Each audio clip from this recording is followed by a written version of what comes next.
The clock struck 3 a.m. when a German shepherd suddenly dragged a sleeping baby from her crib. Her parents jolted awake, chasing their dog in panic, only to find him standing in the front yard, baby safe in his jaws. The shocking truth behind his actions would leave them forever changed.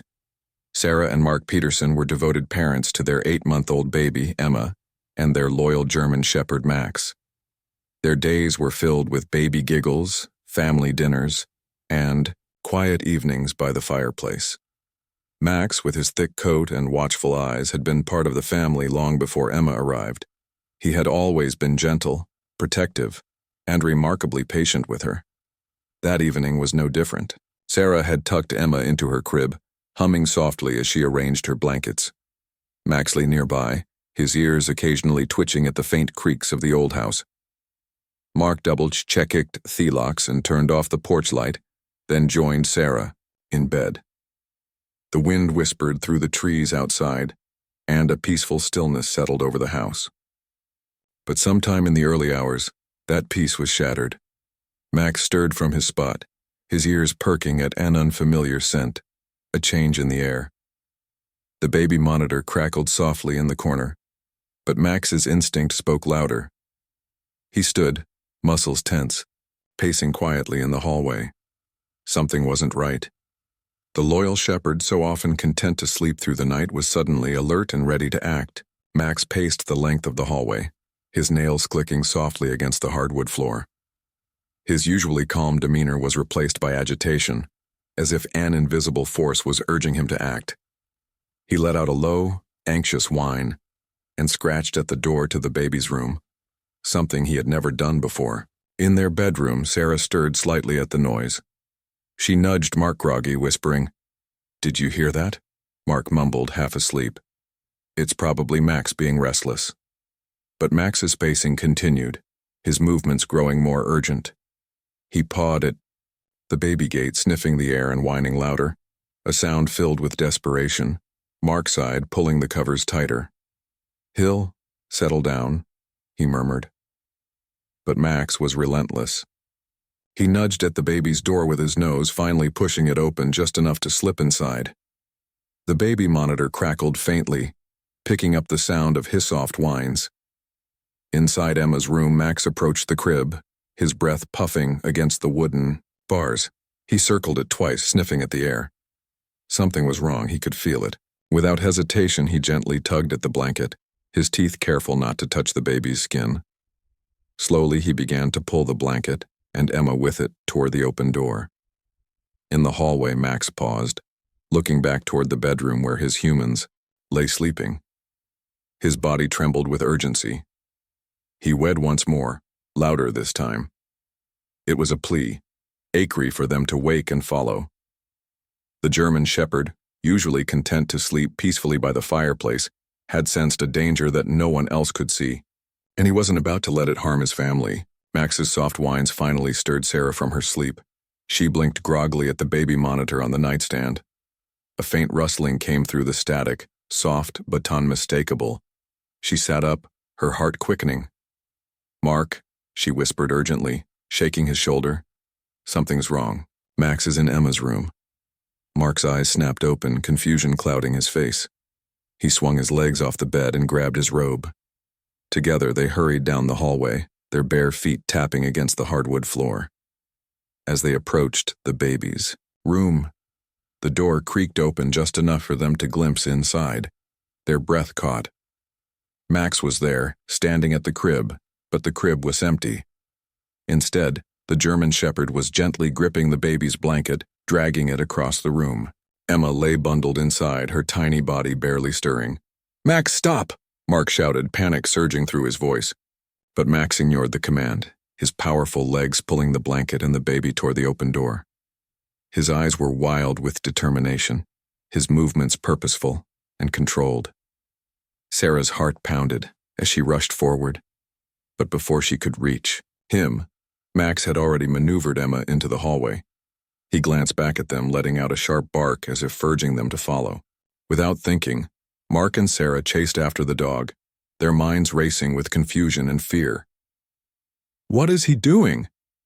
Sarah cried. Mark had no answer. They followed Max down the hallway, through the living room, and toward the front door. Just as Mark was about to intervene, he froze. A faint acrid scent prickled his nose. Smoke. His pulse quickened as he turned his head toward the kitchen. Through the dark, he saw it.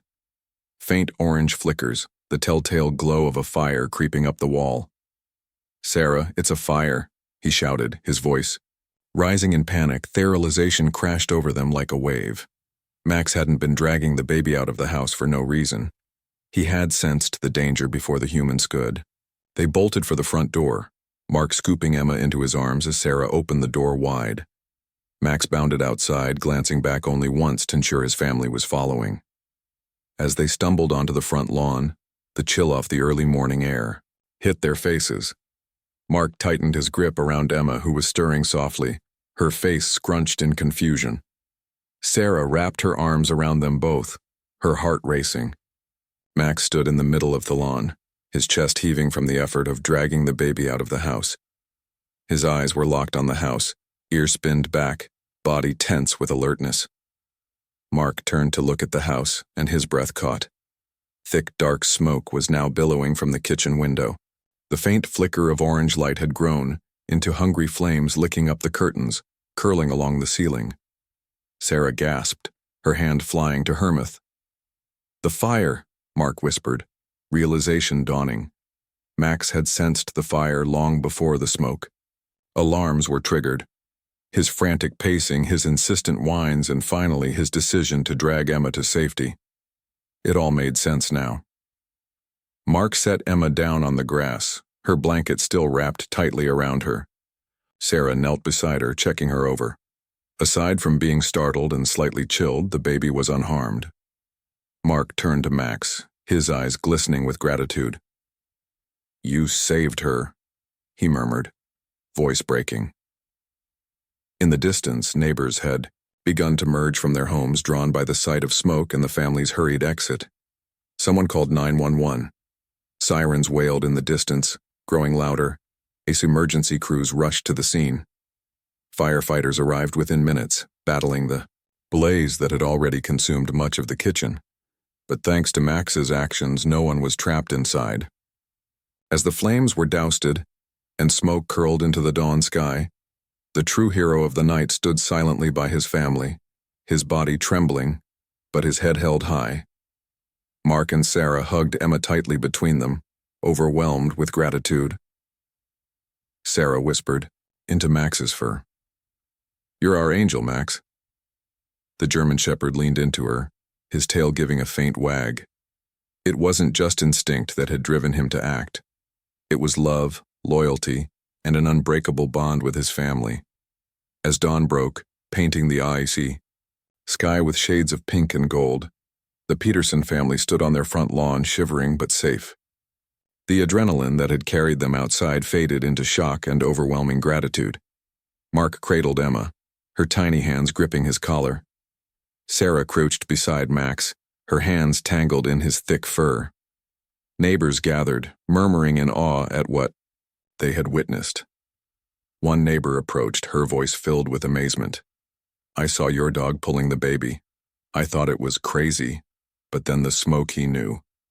Tears welled in Sarah's eyes as she looked at Max. The loyal shepherd, exhausted but vigilant, stood by her side, his tail giving a slow, steady wag. "You saved us, Max," she whispered, her voice breaking. "You saved our baby." Mark's throat tightened as he glanced at the house.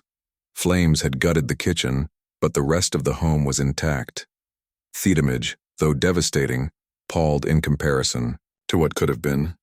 Without Max's warning, they might have lost everything: their home, their child, their lives.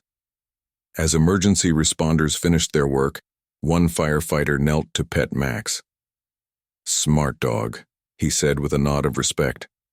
Max accepted the praise with quiet dignity, his ears flicking forward at the sound of sirens, fading into the distance. For the Petersons, the realization settled deep. Their dog wasn't just a pet. He was family, a guardian, and a true hero.